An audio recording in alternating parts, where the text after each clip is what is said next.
അല്ല, ഞങ്ങൾ ചർച്ച എന്ന് പറഞ്ഞാൽ ഞാൻ വ്യക്തിപരമായിട്ട് അദ്ദേഹത്തെ കാണാൻ വന്നതാണ്. അദ്ദേഹത്തെ കണ്ടു, എനിക്ക് പറയാനുള്ള കാര്യങ്ങൾ പറഞ്ഞു, അത്രേ ഉള്ളൂ.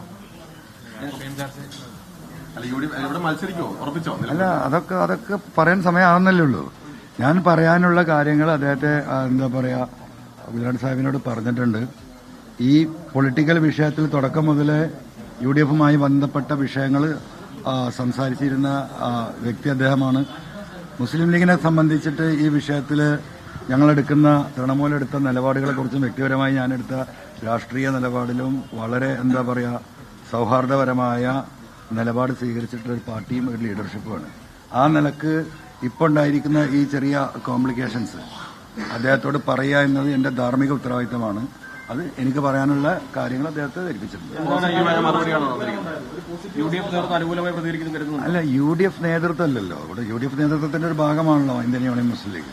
ആ ലീഡർഷിപ്പായിട്ടാണ് അത് തീരുമാനിക്കേണ്ടത്. ഇപ്പോൾ അതിലെ ഏറ്റവും വലിയ കക്ഷി എന്ന നിലക്ക് കോൺഗ്രസ് അല്ലേ. മുസ്ലിം ലീഗിന്റെ സീറ്റാണെങ്കിൽ ലീഗിന് സംസാരിക്കാൻ പറ്റുമായിരിക്കാം. ഇത് കോൺഗ്രസിന്റെ ഒരു സീറ്റിൽ കോൺഗ്രസ് അല്ലേ തീരുമാനിക്കേണ്ടത്. അവർ തീരുമാനമെടുത്ത് മുന്നോട്ട് പോകുന്നുണ്ടല്ലോ. അല്ല, ഭാഗമാകൽ വഴിയിട്ട് മാസത്രയുന്ന എന്ത് ഭാഗം ഈ അവസ്ഥയിൽ അല്ല, അതൊക്കെ പറയേണ്ട സമയത്ത് പറയേണ്ടതുപോലെ പറയും. മനസ്സിലായില്ലേ? ഇപ്പൊ ഇത്രേ പറയാനുള്ളൂ. എനിക്ക് അദ്ദേഹത്തെ കണ്ട് പറയേണ്ട ഉത്തരവാദിത്തം എനിക്കുണ്ടായിരുന്നു.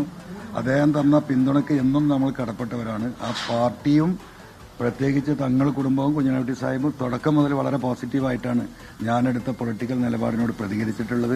അതിൽ രാഷ്ട്രീയമുണ്ടെന്ന് തിരിച്ചറിഞ്ഞിട്ടുള്ള രാഷ്ട്രീയ പാർട്ടിയാണ്.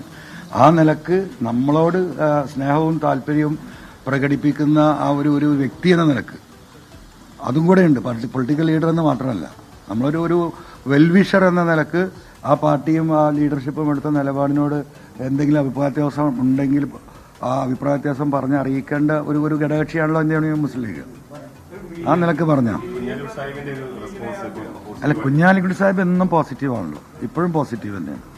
അദ്ദേഹത്തിന് രാഷ്ട്രീയം അറിയല്ലോ. അദ്ദേഹം രാഷ്ട്രീയത്തിനെ കുറിച്ച് കൃത്യമായി ഗണിക്കുകയും മനസ്സിലാക്കുകയും ചെയ്യുന്ന ആളാണ്. അത് അദ്ദേഹം ഉൾക്കൊണ്ടിട്ടുണ്ടാവും. അല്ല, അതൊക്കെ നമുക്ക് പിന്നെ പറയാന്ന്. നിങ്ങൾ ഉദ്ദേശിക്കുന്ന ഒരു ആൻസർ ഇപ്പൊ എന്റെ കയ്യിൽ നിന്ന് കിട്ടില്ല. നല്ല വല്ല ആൻസർ വേണമെങ്കിൽ നിങ്ങൾക്ക് ചോദിക്കാൻ പറയാം. അല്ല, അതൊക്കെ നമുക്ക് പിന്നെ പറയാന്ന്.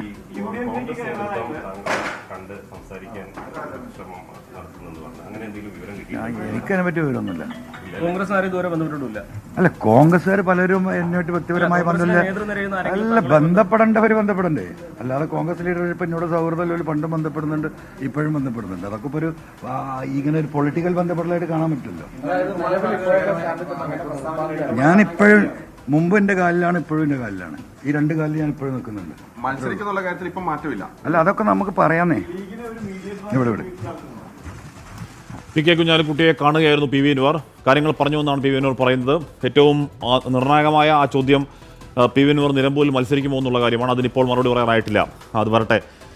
അല്ലെങ്കിൽ മത്സരിക്കുന്നില്ല എന്നും പറയുന്നില്ല PV അൻവർ. അപ്പോൾ അതിപ്പോഴും ഓൺ ദ ടേബിളാണ് ആ ചർച്ചകൾ, ആ ഡിസ്കഷനുകൾ. ഈ നേരത്തെ സുഖു പറഞ്ഞു തന്നെയാവണം ഒരുപക്ഷെ കൃത്യമായ കാര്യം. 2 ദിവസത്തിനുള്ളിൽ UDFിലേക്ക് കയറുമോ എന്ന ഒരു തീരുമാനത്തിൽ പ്രതീക്ഷിക്കുന്നു. അതുണ്ടാവുന്നില്ലെങ്കിൽ ഒരുപക്ഷെ കടന്ന കൈക്ക് മത്സരരംഗത്തേക്ക് ഇറങ്ങുക എന്ന തീരുമാനത്തിലേക്ക് അൻവറും തൃണമൂലും ഒക്കെ പോയേക്കാം. PK കുഞ്ഞാലിക്കുട്ടിയെ കണ്ടു. ഇനി കുഞ്ഞാലിക്കുട്ടിയുടെ രീതിയിലുള്ള ഇടപെടൽ എന്താകും? അൻവർ പറയുന്നത് പോലെ UDFിലേക്ക് എടുക്കുക തുടങ്ങിയ തീരുമാനങ്ങളിലേക്ക് വളരെ പെട്ടെന്ന് UDF പോകേണ്ടതുണ്ടോ? അല്ലെങ്കിൽ ഇതിൽ ഉറപ്പ് നൽകി അൻവറിനെ കൂടെ നിർത്തലാണോ ഉചിതം? തുടങ്ങിയ കാര്യങ്ങളൊക്കെ UDF തലത്തിലും ആലോചനയുണ്ട്.